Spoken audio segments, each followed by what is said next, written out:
I'm Ravi Pitti. I've come from Pune and this is my Daimler. It's a 1937 model.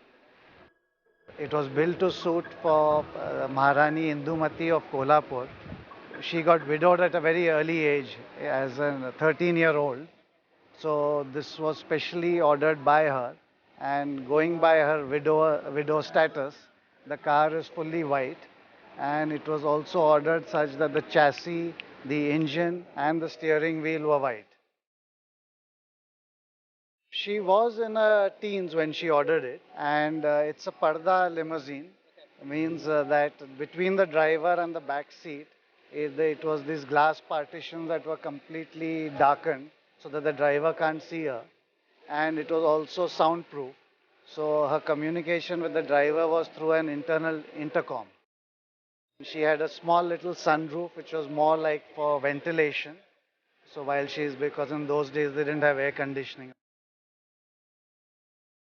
Story goes that she was a car aficionado herself, and in those days, women were not allowed to drive really, but she used to disguise herself and sneak out for these drives. This was probably her favorite car.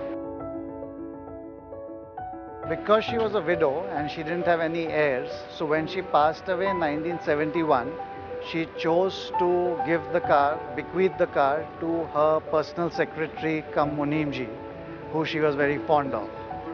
So one fine day, he just drove into my dad's factory in Pune and said, "Hey, come out and have a look at this car." And he said, "This is the car I got from the Maharani. Would you like to buy it?" And my dad had a look around, and there he struck the deal for 10,000 rupees. Somewhere along the line, it got, it was just set in the garage and junked for a while. While means it nearly 20 years. And then we decided to undertake a full renovation a few years ago and get it back to its original glory.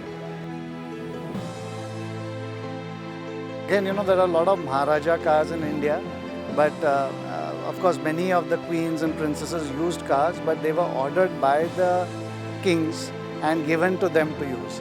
In this case, it was ordered directly by the Maharani. So that's a very unique feature about this car. And the fact that she customized every little bit to suit her taste.